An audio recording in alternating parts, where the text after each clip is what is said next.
Hi, I'm Rick Kaler. Thanks for joining me. Here's a risk to your financial health that might surprise you.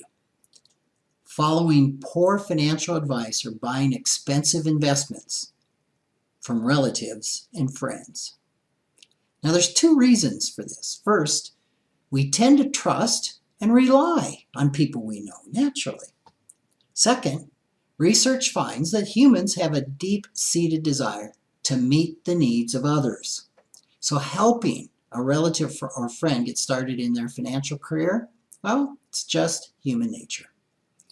Unfortunately, brokerage and insurance companies, they know this too. They train their new agents that the easiest sales to make when getting started are to your relatives and friends.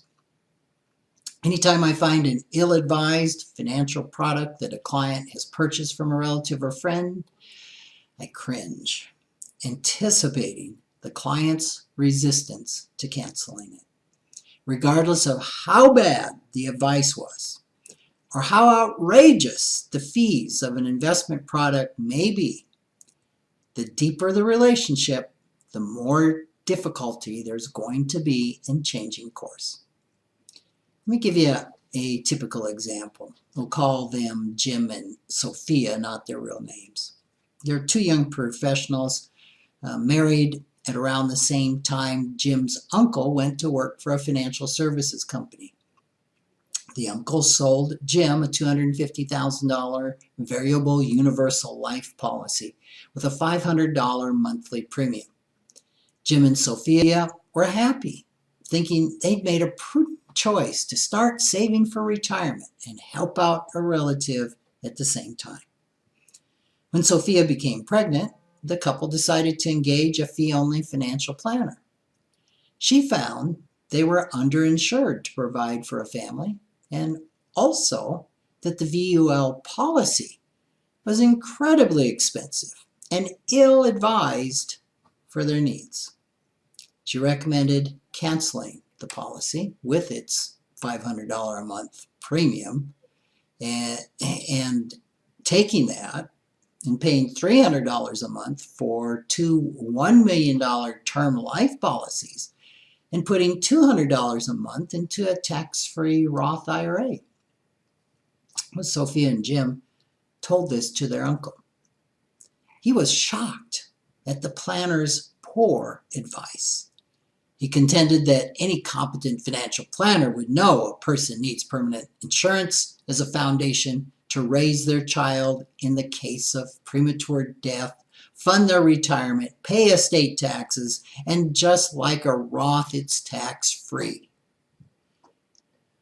Sadly, the uncle was unwilling to admit that $250,000 of insurance wouldn't be near enough to raise their child, fund their retirement, and pay estate taxes, nor was it truly tax-free. He also didn't mention that he had a vested interest in them keeping their policy. While he probably earned 55 to 100% of the first year's commission when he sold it to him, it's common practice that an agent will also receive 10 to 15% of the annual premium from years 2 to 10. So, at the end of the day, Sophia and Jim agreed with the financial planner's recommendation. They could see the sense of having $1 million of insurance on each of them instead of $250,000 on just Jim for half the price, plus the tax-free growth of $200 a month in a Roth IRA. Yet they didn't follow the planner's advice. Why? Because they didn't want to upset their uncle. They chose to weaken their financial health, plus risk the well-being of their family if one of them died prematurely, in order to enrich their uncle for fear of offending him. Now, this happens far more frequently than you would think. And it isn't limited to life insurance. I've seen clients invest in a variety of opportunities based on advice from a family member that was not in their best interest. Next time a friend or family member offers to sell you a financial product or give you some great financial advice, you may want to do yourself a favor and just decline. If you really want to help them out, invite them over to dinner. Thanks for listening.